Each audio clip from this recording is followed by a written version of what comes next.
Hello, Internet. Hey, have you heard about this thing called the Greater Idaho Project, where about 3/4 of the state of Oregon wants to break off and join Idaho? Trying because they're a bunch of mainly red staters who are trying to escape from the clutches of Portland. Sounds like a good idea. Except for one problem. It's a terrible idea.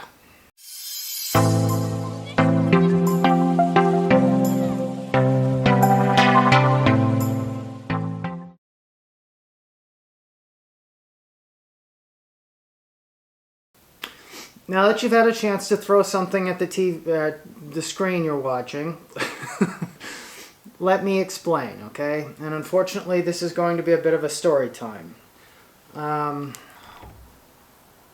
Let me begin with my background. I am an Oregon native and current Oregon resident.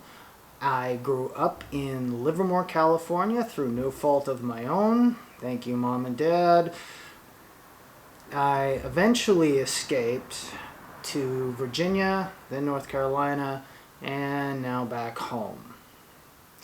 Now, I grew up bouncing around the San Francisco East Bay and the San Joaquin Valley, which is middle of farm country, California. Honestly, towns I was kicking around in, you'd expect to see in the next John Cougar Mellencamp video. You know, you were always scanning for Jack and Diane. Salt of the earth, as red as it gets. And if you couldn't tell my politics on the wall behind me. So yes, my desperate, frustrated, kindred spirits in Oregon, my fellow Oregonians.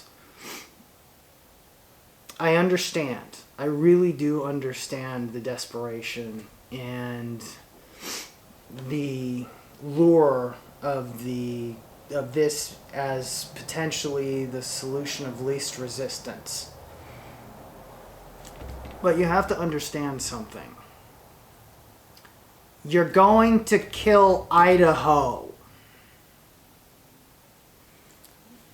There are enough blue staters in and around you that you're going to turn it purple. And then it's going to be a purple superstate, like Texas or Florida or something like that. And eventually it will just become bluer and bluer and bluer until it's Colorado. All right, you're gonna kill it, so basically, what's gonna happen is you're gonna end up right back where you started. So we need a different approach, a different idea. Now, I like the idea of people realizing that state boundaries, state maps, they're just lines on paper. They can be changed.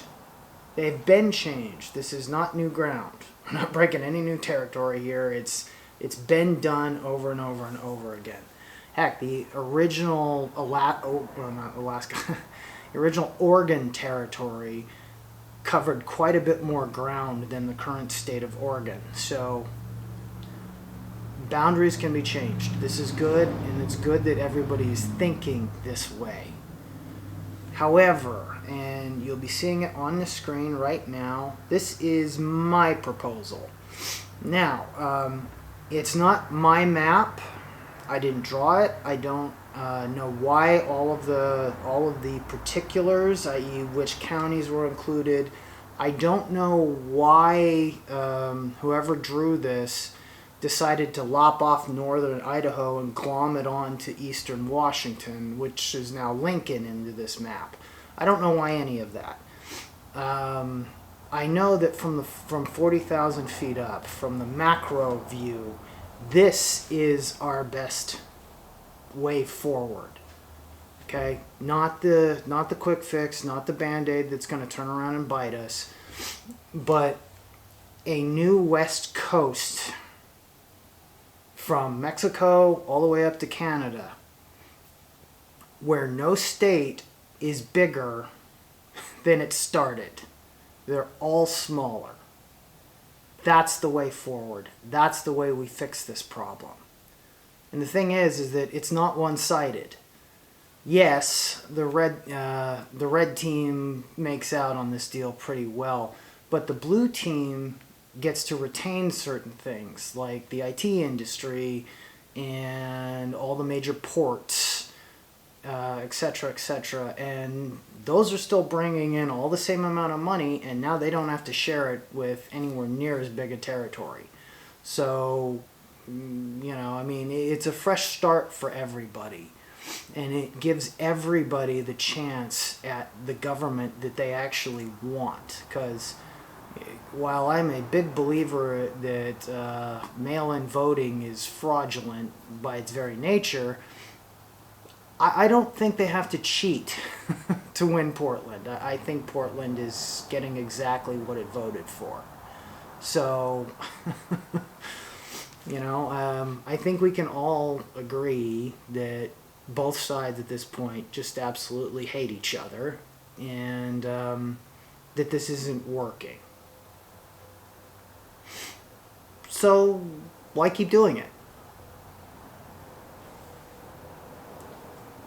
We don't have to. We can just split up the states. Washington, Oregon, California still exist. Just get a couple of new ones. Heck, new states get added a lot more regularly than people realize. In fact, there are still people alive today who were born before Hawaii and Alaska were actually gained statehood. So this can be done. It gets done fairly regularly, surprisingly regularly. So, I mean, there's nothing new here. But what is needed is both sides need to finally come to terms and agree that, well, we'd be better off apart.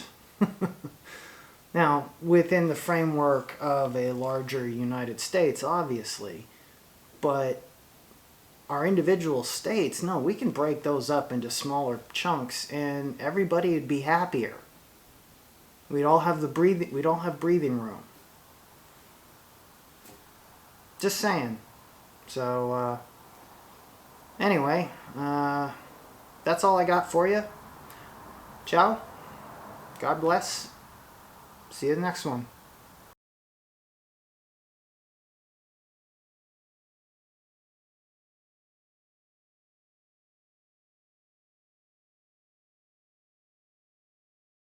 You know how we're always complaining and whining about the Californians moving in and ruining everything? Please tell me the irony is not lost on you.